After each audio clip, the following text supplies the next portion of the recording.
हरे कृष्णा। आप सभी को होली की ढेर सारी शुभकामनाएं। हर साल फागुन पूर्णिमा के दिन होली का त्योहार मनाया जाता है, लेकिन इस बार होली के दिन चंद्र ग्रहण लग रहा है, जो कि हमारे देश में दिखाई देगा। इसका सूतक भी मान्य होगा और होली से पहले होलिका दहन किया जाता है। होलिका दहन हमेशा शुभ मुहूर्त में ही करना चाहिए, नहीं तो होलिका दहन का अशुभ प्रभाव भी हो सकता है। और इस बार होलिका दहन के दिन भद्रा भी लग रही है, जिसका वास पृथ्वी लोक पर रहेगा। तो ऐसे में आइए जानते हैं भद्रा काल कब से कब तक रहेगी और होलिका दहन किस शुभ मुहूर्त में करना उचित रहेगा। होली का त्योहार इस बार कब मनाया जाएगा और सबसे बड़ी बात, मथुरा वृंदावन में होली किस दिन मनाई जाएगी। इस बार फाल्गुन पूर्णिमा 2 मार्च सोमवार शाम को 5:56 से शुरू हो रही है। पूर्णिमा तिथि का समापन होगा 3 मार्च मंगलवार शाम 5:07 पर। ऐसे में इस बार हिंदू कैलेंडर के अनुसार होलिका दहन 3 मार्च मंगलवार को किया जाएगा। रंग वाली होली 4 मार्च यानी कि बुधवार को खेली जाएगी। होली के ठीक 8 दिन पहले होला अष्टक प्रारंभ हो जाते हैं, जो कि 8 दिनों का समय होता है। इस बार होला अष्टक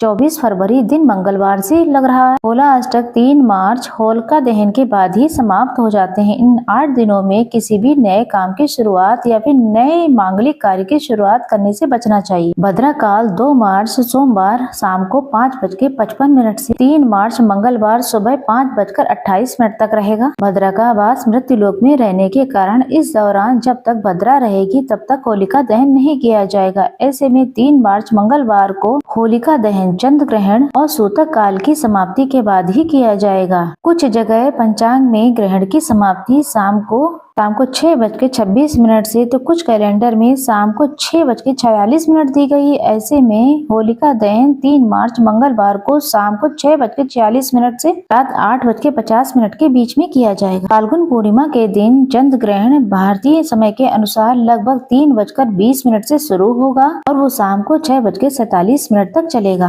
वैसे तो होलिका दहन शाम के समय 3 मार्च को शाम को ही किया जाएगा, लेकिन कुछ ज्योतिष शास्त्रों के अनुसार, कुछ जानकारी के अनुसार 3 मार्च मंगलवार को सुबह भद्रा काल की समाप्ति के बाद ही होलिका दहन किया जा सकता है। इसका समय रहेगा सुबह 5:29 से 6:40 के बीच। वैसे तो अधिकतर लोग ग्रहण की समाप्ति के बाद ही होलिका दहन करेंगे, जो कि शाम का ही समय रहेगा। होलिका दहन के बाद कुछ खास उपाय भी किए जाते हैं। इनमें से अगर आप कुछ नकारात्मक ऊर्जा का सामना कर रहे हो, होलिका दहन की राख को आप घर पर लेकर आए, उसे दक्षिण पूर्व दिशा में रखें। माना जाता है ऐसा करने से दरिद्रता या नकारात्मकता दूर हो जाती है और घर में सुख शांति का वास भी होता है। ध्यान रखिएगा, अगर होलिका दहन आप शाम के समय कर रहे हैं तो ग्रहण और सूतक काल की समाप्ति के बाद ही आप करें। गंगा जले मिले पानी से आप स्नान करें और घर में गंगा जल का छिड़काव करें। मंदिर की प्रतिमा को स्नान कराकर मंगल में जितनी भी प्रतिमा मूर्ति है सबके वस्त्र बदलकर नए साफ सुथरे वस्त्र धारण कराएं। उसकी शुद्धि के बाद ही आपको होलिका दहन की पूजा करनी चाहिए। तो आप भी हमारे कमेंट बॉक्स में कमेंट करके जरूर बताइएगा कि आप लोग होलिका दहन कब करेंगे, सुबह के समय या शाम के समय।